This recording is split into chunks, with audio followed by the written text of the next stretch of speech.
इसी पर जरा जल्दी से बात कर लेते हैं, क्योंकि आयुष्मान पर हमने बात खत्म की है। तो आयुष्मान का दायरा डॉक्टर साहब बढ़ना चाहिए, उम्मीद कर रहे हैं? बिल्कुल, देखिए जब से आयुष्मान स्कीम लॉन्च हुई थी तो बीच में कोविड आ गया था, उस समय उसका दायरा नहीं बढ़ रहा था, पर पिछले साल इसके काफी लाभार्थी बढ़े हैं। पर दायरा बढ़ने के साथ साथ इसका जो अमाउंट है सम इंश्योर्ड वो जरूर बढ़ना चाहिए, 5 लाख सफिशिएंट नहीं है। कम से कम 10 लाख होना चाहिए, क्योंकि जो कैंसर की बीमारियां उनमें खर्चा 5 लाख से ज्यादा होता है। तो और इसका कवरेज निश्चित तौर पे बढ़ना चाहिए, और स्पेसिफिकली रूरल एरियाज में तो फिर भी इसकी कवरेज है, बट जो सेमी अर्बन एरियाज में वहां पर भी इसका दायरा बढ़ाने की जरूरत है। बिल्कुल, खासतौर से टियर 2 मेट्रो सिटीज जो है वहां पर भी दायरा बढ़ाने की कोशिश है। अच्छा, दोनों प्रदीप सर हमारे साथ यहां पर मौजूद हैं, रियलिटी सेक्टर से जुड़े हुए हैं, और ये जो खबर आ रही है सूत्रों के हवाले से कि जो आवास योजना है उसको लेकर सरकार ऐलान कर सकती है। आज जो प्रधानमंत्री आवास योजना है उसका पीरियड अब खत्म हो रहा था, मुझे उम्मीद है कि उसका एक्सटेंशन होगा, और उससे क्योंकि अर्बन सेक्टर में जो तो गरीब है उनको घर मिलने में बहुत आसानी हुई है, तो वो उसका पीरियड एक्सटेंड होगा, और उसका जो वॉल्यूम है, बजट है, वो भी एक्सटेंड होगा। बिल्कुल सर, घर का सपना सबका होता है, और इस सपने को साकार करने में आपको लगता है कि सरकार की तरफ से आज कोई सकारात्मक बड़ा कदम और उठाया जा सकता है? जिस हिसाब से क्रेडिट लिंक सब्सिडी स्कीम खत्म हो चुकी है, उस हिसाब से अब पीएम आवास योजना के बाद अर्बन पुअर्स के लिए गवर्नमेंट लाने का प्लान कर रही है, तो वो पॉसिबिलिटी है कि इस बजट में आए। लेकिन साथ में जो बजट होम्स की कैटेगरी है उसको 45 लाख तक लिमिट किया हुआ है, उसको अगर नहीं बढ़ाया गया तो उसका बहुत ज्यादा यूटिलाइजेशन नहीं हो पाएगा। तो आपको क्या लगता है कितना बढ़ाया जाना चाहिए कम से कम? देखिए अभी 45 लाख रुपीस है, और साइज की बात करें तो मेट्रोपॉलिटन सिटीज में 45 स्क्वायर मीटर है, और लार्ज सिटीज के अंदर 90 स्क्वायर मीटर तक है, और मेट्रोपॉलिटन सिटीज में 60 स्क्वायर मीटर तक है। तो यहाँ पर साइज भी बढ़े और पैसा जो लिमिट है वो भी बढ़नी चाहिए।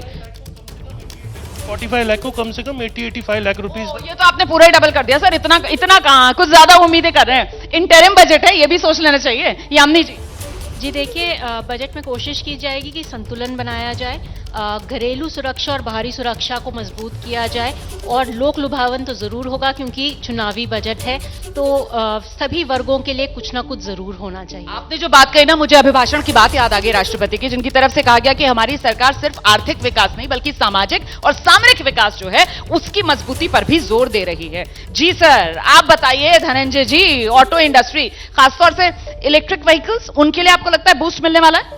जरूर, हमें उम्मीद है कि इस बार कुछ और इंसेंटिवाइज करा जाएगा ऑटोमोबाइल सस्टेनेबिलिटी सेक्टर को, ईवीज इन स्पेशली, और फेम 3 फेम के बाद कुछ और फंड एलोकेशन होगा इसके बाद, ताकि और इंसेंटिवाइजेशन मिलेगा इंडिजिनस टेक्नोलॉजी डेवलपमेंट में, खासकर जो इंडियन ओईएम उनको। ठीक है, राखी जी हमारे साथ हैं, वरिष्ठ पत्रकार हैं, हमेशा महिलाओं के मुद्दों को लेकर बहुत मुखर रहती हैं, और इस बार तो बजट में माना ही जा रहा है वो 4 जातियां जिसमें महिलाओं पर खास फोकस है।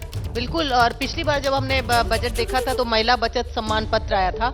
इस बार हम चाहते हैं कि जो ग्रामीण महिलाएं हैं, रूरल एसएचजी की हैं, उनके लिए क्या हो रहा है। जब बात आती है महिलाओं की तो एलपीजी ऑलरेडी इसमें काफी कुछ दिया जा रहा है, लेकिन उसमें भी हम देखेंगे कि और क्या किया जा सकता है। और जहां सामाजिक समावेश की हम बात करें तो वो तमाम चीजें, चाहे वो हम पेंशन की बात कर रहे हैं, वो हेल्थ या एजुकेशन की बात कर रहे हैं, वहां महिलाओं को किस तरह से आगे बढ़ेगा। और एक चीज आपने क्योंकि यहाँ पर महिलाओं की बात कर ली है, जरा विस्तार से हमने बात की है, लेकिन मुझे लगता है कि जरा कुल मिलाकर ज्ञान के बारे में आप जानिए। और मैं ज्ञान क्यों कह रही हूं, दरअसल ये जो ज्ञान है यही प्रधानमंत्री नरेंद्र मोदी की उन 4 जातियों को समेटे हुए है। यही जो ज्ञान है, यही राष्ट्रपति जी ने जो कहा है कि साहब विकसित भारत 2047 तक जो इमारत बननी है उसकी इमारत के 4 मजबूत स्तंभ इन्हीं को बनने हैं। तो ये ज्ञान है क्या, ये आपको बता देते हैं। ज्ञान जिसमें जी में आप देख रहे हैं, जी से आते हैं गरीब, आबादी जिनकी 27 करोड़, तो ऐसे में गरीबों पर फोकस रहने वाला है इस बार के बजट में।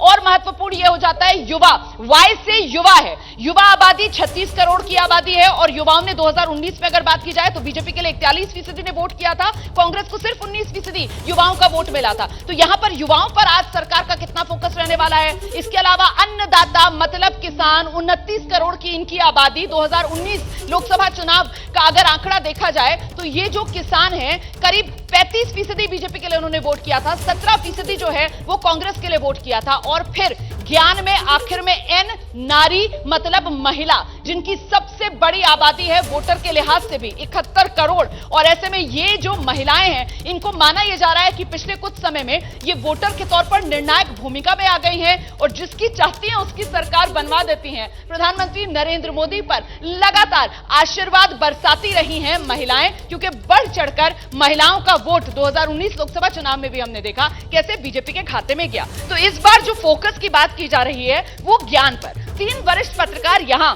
इस टेबल पर हमारे साथ मौजूद हैं। शुरुआत दिबांग जी से कर लेते हैं, क्योंकि महिलाओं पर हमने बात छोड़ी थी, खासतौर से वर्कफोर्स में रिप्रेजेंटेशन महिलाओं का, उसको लेकर आपको लगता है कि बढ़ावा देने के लिए कुछ खास कदम होंगे? जी हाँ, बिल्कुल हो सकते हैं। मुझे लगता है कि जो ग्रामीण क्षेत्र है, और यहाँ कोई नुमाइंदा नहीं है, पर मुझे लगता है ग्रामीण क्षेत्र पर ज़रूर ध्यान दिया जाएगा, ध्यान दिया जाना चाहिए। आप ग्रामीण क्षेत्र की बात करें तो हमारे जो मजदूर हैं, 40 करोड़ मजदूर ग्रामीण क्षेत्र में हैं, जहाँ जो मजदूरी है वो बहुत कम मिलती है और कुपोषण वहाँ सबसे ज़्यादा है ग्रामीण क्षेत्रों में।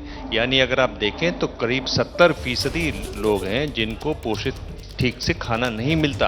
वहाँ स्टंटिंग है बच्चों में जो वेट होना चाहिए उम्र के हिसाब से वो वेट नहीं है। तो अगर आप एक उज्जवल भविष्य की बात करते हैं तो आपको बच्चों को सही पोषण देना जरूरी है। और जो मैं पहले कह रहा था कि एजुकेशन में आप 3% से ऊपर नहीं जा पाते हैं। अगर आप पड़ोस आपके अनुसार आती हूँ, ब्रेक लेना है और उसके बाद राकेश शुक्ला जी और अभय दुबे सर के पास भी आएंगे। ज्ञान को लेकर आगे मुझे लगता है विस्तार से जरा बात करनी चाहिए हमें, बस छोटे से ब्रेक के लिए यहाँ पर रुक रहे हैं और कुछ ही देर में वो हलचल भी शुरू होने वाली है। आप वित्त मंत्री की आज बजट वाले दिन की पहली तस्वीर यहीं एबीपी न्यूज पर हमारे साथ ही देखेंगे।